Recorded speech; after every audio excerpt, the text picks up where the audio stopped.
I'm Tracy Sabol. Tonight on EWTN News Nightly, the temperature is rising. Vice President Harris and former President Trump released competing campaign ads. We're at the White House, demanding answers. The acting head of the Secret Service appears before 3 Senate committees regarding the assassination attempt on Donald Trump. Unrest in Venezuela. Another day of protest in the South American country after the apparent re-election of socialist leader Nicolas Maduro, plus drawing on his faith. Meet the 15-year-old whose comic books want to bring children closer to God. These stories and more tonight.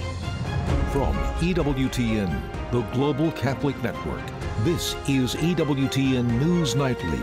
Thank you for being with us on the Feast of St. Peter Chrysologist. Our top story tonight, there are new details about the assassination attempt on former President Donald Trump. The acting head of the Secret Service and the FBI's deputy director faced angry lawmakers demanding answers, from critical security lapses to miscommunication among agencies and a lot of finger pointing. The hearing erupted into shouting matches at times. Capitol Hill correspondent Eric Rosales joins us now with the latest. Eric. And good evening, Tracy. Yes, shouting matches are an understatement. The new deputy director of the U.S. Secret Service, Ronald Rowe Jr., was appointed to the top post. Now, this is the first time that senators from 3 committees, Judiciary, Homeland Security, and Governmental Affairs, heard about what happened that day. The main question from lawmakers, how could a 20-year-old loner armed with a rifle end up outsmarting the FBI and Secret Service? Local law enforcement told my staff that they specifically flagged the vulnerability of the building to the Secret Service and were told that it would be taken care of. Clearly, these vulnerabilities were not addressed. I cannot understand why there was not better coverage, or at least somebody looking at that roof line when that's where they were posted. New information was revealed. Over 700 social media posts may be tied to the shooter, Thomas Matthew Crooks. Some of these comments, if ultimately attributable to the shooter, appear to reflect anti-Semitic and anti-immigration themes, to espouse political violence, and are described as extreme in nature. Authorities add Crooks used a number of encrypted apps, which the FBI is still trying to access. We need a solution that provides lawful access to law enforcement. So you're telling me the guy that took 8 shots at the president, former president, has apps that we can't get into that may, if you could get into, reveal some relevant information?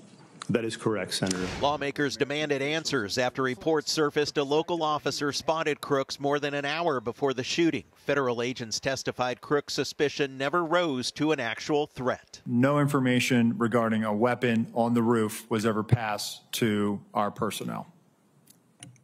How is that even possible? Do you not have a channel of communication by which they can say, gun, take him out? That information stayed in local channels and did not make it over to Secret Service. The Secret Service leader denied an allegation by Senator Ted Cruz that the agency is political, claiming that's why Trump's campaign was denied additional security. It's a bicameral, bipartisan process. What can for a candidate? You are not a Congress. As for security procedures in the future, moving forward, I've directed that when we're talking to people and we're making requests, we are very specific about what we want. Somebody's got to be fired. Nothing's going to change until somebody loses their job. By the way, House Speaker Mike Johnson, well, he's already set up a bipartisan task force to investigate the assassination attempt. No hearing dates have been scheduled just yet.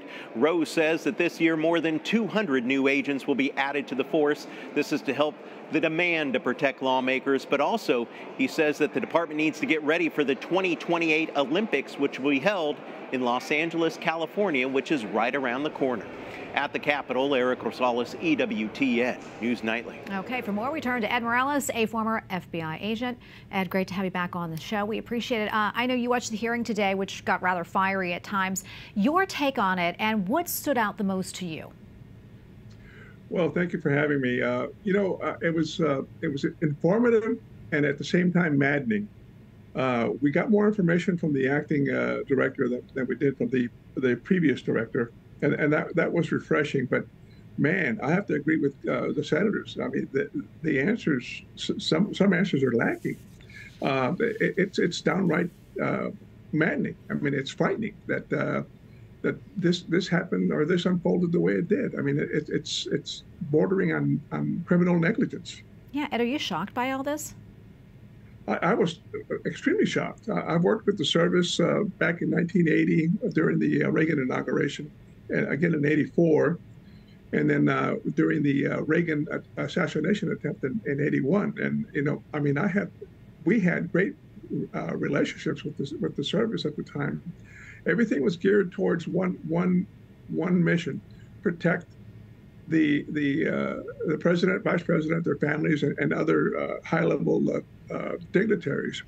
And we had a great working relationship with them back then. But I mean, I on the surface, it looks like they have a good relationship nowadays. But boy, I got to tell you, I was just appalled at the lack of response or the lack of preparation on behalf of the service. Yeah, and we heard that soundbite in Eric's package from Lindsey Graham asking about the firings, and the acting head of the Secret Service says to his knowledge, no one has been fired in the 17 days since the assassination attempt. You know, some senators there visibly surprised. Did that surprise you? And also, do you know what is the typical protocol in a situation like this? Well, see, I'm not as surprised as the senators, because in reality, it takes a lot to fire a government employee. I mean, you have to go through the necessary steps, you know, the correct process. You know, you just can't. If I worked for a private corporation, the CEO could come in and tell me, "Hey, Ed, you're fired. You know, I have to leave." You know, but in the government, you know, government employees have protections, so that doesn't surprise me. But I will say this. In a few weeks or a couple of months, we better see anywhere from 10 to 20 people fired, because this is a massive, massive failure. I mean, it is just incredible. Yeah, and I mean, you've worked on presidential events before. Of course, we know that. Talk to us about how the local police, the Secret Service, and the FBI work together on events like this. Well, see, I was spoiled. I worked in Washington, D.C., which is, you know, that's the center of gravity when it comes to the White House, the Secret Service, FBI headquarters. And at the time, the Washington PD, Metro PD, everything was geared towards the White House. You know, the center of gravity was the White House and the Congress, security. So everybody in D.C. was schooled. You know, everybody knew what the protocol was, but when you get out, you know, away from Washington, you know, larger cities like New York, LA, you know, they're slightly different. But when you get out into the hinterland, you know, out in Pennsylvania or Ohio, wherever, you know, you have got to have coordination and communication. That is a key. And if coordination fails or communication fails, you're setting yourself up for failure. Yeah, and it certainly sounds like that was a big issue in all this, at least from the testimony that we were hearing. Ed, what would you like to hear, or like to see, that is, come from these hearings? Well, I'd like to see, there's so much, really.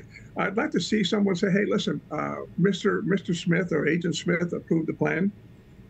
His subordinate, you know, tried to execute it. And just see accountability, and none of this stonewalling and misdirection and stuff. I'd like to see, you know, some names named and people held accountable. And in this regard, I agree with the senators. Somebody has to pay the price. Someone needs to have skin in the game. Okay, and by skin in the game, it's like, hey, listen, my friend, Agent so-and-so, you screwed up. You will be fired. Okay, that's what I would like to see. Well, Ed, thank you so much for your insights. Always appreciate it. God bless you. Thank you, folks. Thank you. Well, in the race for the Oval Office, Vice President Kamala Harris holds a rally in Atlanta tonight. Joining her, hip-hop star Megan Thee Stallion. And Donald Trump's campaign announced today that hours ahead of the rally planned by Harris at Georgia State University that he will be traveling to Atlanta this weekend for a rally at the same venue. White House correspondent Owen Jensen reports. That's right, Tracy. In addition to the Harris and Trump rallies, here come the videos and ads from both sides. Multi-million-dollar efforts coming to a screen near you very soon. The presidential candidates release dueling campaign ads, one $50 million spot portraying Democrat Kamala Harris as fearless. The one thing Kamala Harris has always been: fearless. As a prosecutor, she put murderers and abusers behind bars. While an ad from Republican opponent Donald Trump blasts the vice president for problems at the southern U.S. border. Republicans have been outspending Democrats on the airwaves. The Trump campaign says Harris has made America less safe. This is America's border czar, and she's failed us. Under Harris, over 10 million illegally here. 250,000 Americans dead from fentanyl. Vice President Harris also released a video Monday ripping on the pro-life law that took effect in Iowa. And this ban is going to take effect before many women even know they're pregnant. Abortion is a key part of her campaign. When I am President of the United States, I will sign into law the protections for reproductive freedom. Meanwhile, her boss, President Joe Biden, arriving at the White House in the wee hours overnight from Texas, comes over to talk to reporters. Mr. President, what do you want your legacy for Gen Z to be? Cure the economy. What are you going to do? And the environment. And a few other small things. And while he tries to help his vice president take his job in November, what do you think of her VP choices? Who do you think she should take as VP? We're talking. Thank you. Also tonight, a Trump-Harris debate. It's not clear yet if and when one will take place. Trump telling Fox News on Monday night he probably will debate, but can also make a case for not doing it. Trump has been questioning the terms of the debate he agreed to with President Biden. At the White House, Owen Jensen, EWTN News Nightly. All right, now to Venezuela. Protests continue and criticism mounts after socialist Nicolas Maduro is named the winner of the country's hotly contested presidential election.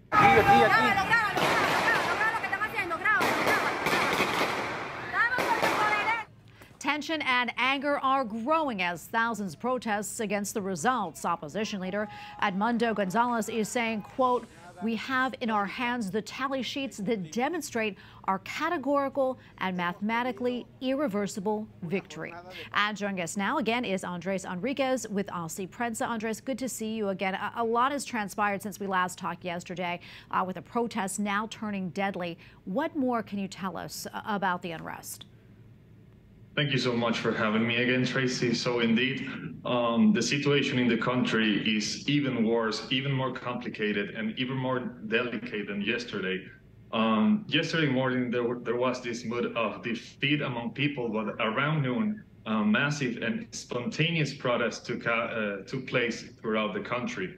And these protests last all day and all night, and 4 deaths has already been recorded. All of these people being under 25 years of age. So it seems like the Chavista regime violence and repression is not going to back down, rather it's going to increase. On the other hand, Maria Corina Machado and Edmundo Gonzalez, the opposition leaders, has called the people to take the streets and to defend the victory of the election, while they collect the electoral tallies that allegedly would prove that the Chavista regime committed a fraud in the election. So the situation is even worse. People are dying. People are making the ultimate sacrifice for the country, and it's really sad, and it could get even more dangerous. Andres, you're in Caracas now. What are you seeing? What's the situation like there? I mean, if you go out to the streets, you can easily tell that the people is tired. It's been, as I said to you yesterday, it's been 25 years of communism that has destroyed the country. I mean, if you go out, the hospitals are destroyed. The schools, the public schools only operate 2 days a week. The salary is barely enough to eat. And even more, there is a great moral, human, and spiritual degradation that has affected the country in a really great manner. So the people only want a change of system that will allow us to live in peace and justice, and that's all that we're asking. Well, we're going to continue praying for you all there, and of course, continue to follow this story. God bless you, and thank you for taking the time to speak with us. Thank you so much, Tracy. All right, now to Lebanon, where the Israeli military carried out a targeted strike that killed one person and injured several others. It comes just days after Hezbollah was blamed for an attack on a soccer field in the Golan Heights that killed 12 children. Israel's target was Hezbollah's commander, blamed for the deadly attack there in Golan Heights. U.S. defense officials say there are growing concerns about the potential of this escalating into a full-blown fight. The U.S. says that it is hoping for a diplomatic solution. And we have a lot more still to come here on EWTN News Nightly, including protecting children. Senators pass a rare bipartisan measure. We have analysis of the Kids Online Safety Act.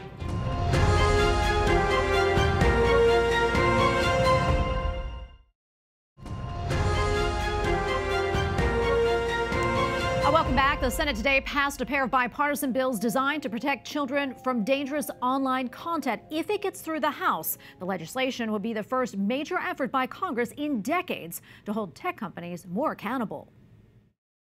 My colleagues understand we're in the midst of a mental health crisis for young people, and social media is exacerbating and aggravating it. We need to act with urgency.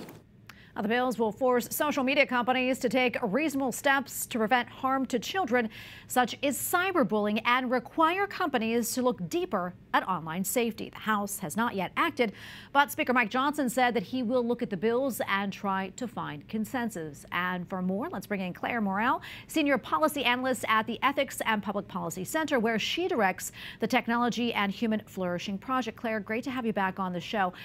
Can you tell us more about the two bills that were passed in the Senate today, and can you highlight maybe some of the key points of each? Yes, absolutely. So the Kids Online Safety Act is the big bill that passed today, along with the Children's Online Privacy Protection Act, COPPA 2.0. And these bills are going to enable parents to better protect their kids online. That is the bottom line. COSA, specifically the Kids Online Safety Act, requires these social media companies, these platforms, to design their products in light of protecting children with 6 specific harms that they're now obligated to mitigate in their product design, including sexual exploitation, substance abuse, eating disorders, suicide, and other kind of very specific harms to kids. They're now required in their features of their products to mitigate those harms to children and to empower parents and children over a child's online experience, including the ability to opt out of certain addictive features like algorithms or other kind of infinite scroll type features that are meant to make kids addicted and hooked to these platforms. So it's a really key step forward. And the Child Online Privacy Protection Act empowers children to have more say over the collection of their data and their privacy online. It would basically require companies to get the consent of children between ages 13 and 15 to their data collection, and then children under 13 would be the status quo where parents would have to consent to having their data collected. So these are meant to protect our children online. It's a huge step forward. Yeah, I know this is being called the most significant online child safety legislation in decades. Tell us why that is. It's primarily because these tech companies have not been able to be held accountable for their harms to children. And that is because of a law, Section 230, and its over expansion by the courts that has basically immunized these companies from even their own wrongdoing, the way that their products and the design of their products have harmed children. So in this country, we have consumer protection laws to ensure that people aren't being harmed by certain products. But when it comes to the internet and internet tech companies, they have largely evaded any type of legal accountability. So these laws mark a huge step forward because now companies would be liable for, again, mitigating a very specific list of harms to children. And so states' attorneys general are empowered to enforce the law, as well as the Federal Trade Commission, and could now bring lawsuits to hold tech companies accountable if they fall short of, again, in their product design, mitigating specific harms to children. Claire, we only have about maybe 20 seconds left or so, but do you think this goes far enough? I would personally love to see the age for social media raised federally, because I think we all know that these platforms and their design are inherently harmful to children. And so I do think that there is more ground to be gained. But I think this is a pivotal first step because it does now make the companies accountable. It requires companies to give certain tools to parents and children to have more control over their online experience, to opt out of certain addictive features. And so I do think it's a landmark step forward. I'm very excited to see it pass the Senate. I do think we could continue to push for further reforms, like raising the federal age of social media so that children under the age of 16 or even 18 wouldn't even be able to get onto these platforms in the first place. But in the meantime, this is a critical step forward to help parents and protect children. Well, Claire, thank you so much for weighing in. We always appreciate it. I'm so glad to be here. Well, a third child has died in the UK after a stabbing attack at a Taylor Swift-inspired dance and yoga class. It was one of the worst attacks on children in decades in the country. A 17-year-old male suspect is in custody under suspicion of murder and attempted murder. The motive, however, remains unclear. Swift's fans have raised more than $100,000 for the victims and their families. Up next on EWTN News Nightly, meeting the Holy Father. A closer look at the meeting between Pope Francis and the President of the UN General Assembly. Plus, if you want your children to learn more about the gospel readings, well, we have some comic relief.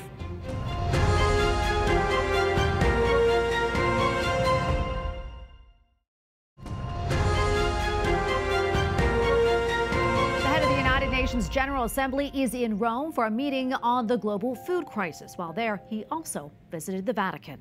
Holy Father, it's a great privilege and honor to meet you. During their meeting yesterday, Dennis Francis and the Holy Father also discussed diplomacy, freedom of religion, and care for the environment. The UN president gave the Holy Father a pin saying, "Choose sustainability." In return, Pope Francis gave a bronze plaque reading, "Peace is a fragile flower." Well, finally tonight, a 15-year-old from Arkansas is changing the way kids around the world understand Catholic liturgy. Joseph Dickinson and his siblings created Diary of a God-Man, a Catholic spin on Diary of a Wimpy Kid and Dog Man. The comic books illuminate and animate church readings for children. For his work, Joseph was invited to present the award-winning series at the National Eucharistic Congress earlier in July. We recently talked with Joseph to discuss how the project began and how it really is a family affair. And joining us now from Fayetteville, Arkansas, is the creator of Diary of a God-Man, Joseph Dickerson. Joseph, great to be with you today. This is so exciting. So tell us, what has it been like to see all this, positive reaction to your creation and get so much recognition for it? It's really nice to see all these kids know about our book and stuff. It's really cool. Yeah, so talk to us about when this all started. When did this, idea pop into your head? When did you get this inspiration from God to take on this challenge? So my parents actually were the ones who, my parents and my sister were the ones who thought of it. We were doing a children's liturgy at our Mass right before COVID started. And me and my brother would read these Dog Man and Diary of a Wimpy Kid books. So we decided if we could incorporate that into our faith and make kids be able to understand it better, that'd be pretty cool. And Joseph, I know this is really a family affair with everyone when it comes to the creation of the books. Tell us more about that. All the kids and my parents, we all have our own jobs. Like my dad will help us with the business aspect. My mom will explain all the readings to us. And then me and all my siblings have different jobs, like marketing or finances, or me and my brother will do the illustrations. That's wonderful. That's really wonderful. And I'm sure it brings everybody together a lot more. When did your family realize that this idea was something much bigger and it was really going to take off? So we did a Kickstarter campaign and in a pitch contest where we won $1,000, and we did a Kickstarter campaign. And after we beat our goal pretty quickly, we saw that it was a pretty big deal. And do you all have plans to maybe expand the series into something more? So we're planning on translating it to other languages, such as finishing up Spanish or even Portuguese maybe. And then we're also thinking about illustrating the Mass so kids can understand what's happening during the Mass. Instead of just the readings, we'll do like what everything will mean and stuff. And then we're also thinking about putting all the year's books together. So year A will be one book, then year B will be one book, and then year C will be another book. That is great. I love that so much, and it's so important to do that, and I think something that's really missing, so you're helping to fill that void in a wonderful way. What advice would you give to other young people who are maybe thinking about writing a book or starting something else like a podcast, and maybe you're afraid to do it? I mean, you and your family did. What would you tell them? No one's really going to judge you if you do something like this. It's a good thing. It can help a lot of people, and it's worth it in the end. Now, if people want to find out information about Diary of a God-Man and want to buy some copies of it, how can they do that? You can check out our website at www.diaryofagodman.com, or you can get our books on Amazon. Well, Joseph, thank you so much for coming on. Congratulations to you and your family, and God bless you all. Thank you. Well, if you're interested in the books and maybe money is a barrier, Joseph and his family say a parish subscription is often cheaper than buying the books individually because the parish has an unlimited distribution. Oh, we thank you for watching tonight. And remember, you can follow us on social media, Facebook, X, and Instagram at EWTN News Nightly. I'm Tracy Sabol. Good night and God bless.